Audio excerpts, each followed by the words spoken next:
ዴቭዬ ለሁለቱም የመጨረሻ ማስጠንቀቂያ ሰጣቸው። እንግዲህ ቤተሰብ በእናንተ ምክንያት በጣም እየተጨነቀ ነው። ስለዚህ የምትወዳት ከሆነ አብረሃቱን፣ የማትወዳት የማትፈልጋት ከሆነ ተዋት። የፈለገችበት ቦታ ሄዳ መኖር ትችላለች። አይመለከትህም፣ የራስን ላይ ኑር ብለዋል። እንግዲህ የመጨረሻ ውሳኔ ወስነዋል።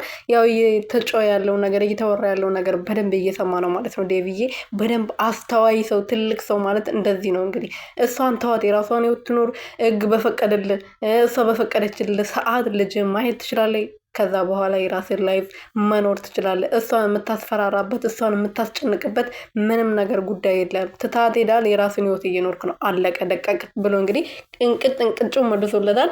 ሰላም ሰላም ቤተሰብ እንዴት ናችሁ? ደህና ናቸው ያለው እግዚአብሔር ይመስገን። በያላችሁበት ሰላማችሁ ብዝት ትረፍረፍ ይበልልኝ የኔ ውድና ወርቅ እንቁ የሆናችሁ ቤተሰቦቼ። እንግዲህ አብርሃም ዛሬ ከዴቮ ጋር ከሩትዬ ጋር መጥቷል ማለት ነው። ዴቭዬ ልክ ስመጣ ነበረ የወደድኩት። እንደወደድኩት ደግሞ የሚገርም ንግግር ነው እንግዲህ ዛሬ የተናገረው። ሩቲ የራስን ላይፍ እየኖርክ ነው፣ ትታታል። የራሷን ህይወት መኖር ትችላለች። እየደወልክ እሷን የምታስፈራራበት የምታስጨንቅበት ነገር የለም ብሏል። ለሩትዬ ደግሞ ሲያወራሽ ሲያስጨንቅሽ ሪከርድ አርግሸሽ አምጥተሽ ለእኔ አሰሚኝ።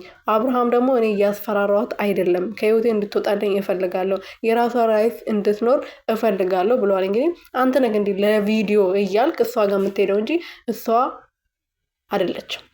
ከገባ ማለት ነው። ያ ለእሷ ስለማይታይል ነው። ይኸው ስንት ቀን ሙሉ ተለቆ አይደል እንዴ? ዛሬ ትናንት በሷ ቤት ተለቀቀ፣ ዛሬ ደግሞ በአንተ ቤት ተለቀቀ። ከሄርሜላ ጋር ብትመጣ እንደማይታይል ስለምታቅ ነው። ቪዩ እንደሚቀንስ ስለምታቅ ነው። እሷን በዚህ ምክንያት ደግሞ አድርጋ የመጣከው ማለት ነው። እና ልጁን ጠይቃለች። ልጁን አልፈልግም ብለ ክዳል። ስለዚህ እሷ ደግሞ የራሷ ህይወት የመኖር ሙሉ መብት አላት ብዬ አስባለሁ። አንተ ልክ እሷን መርጠህ ከቤት እንደወጣክ ማለት ነው። ገባክ?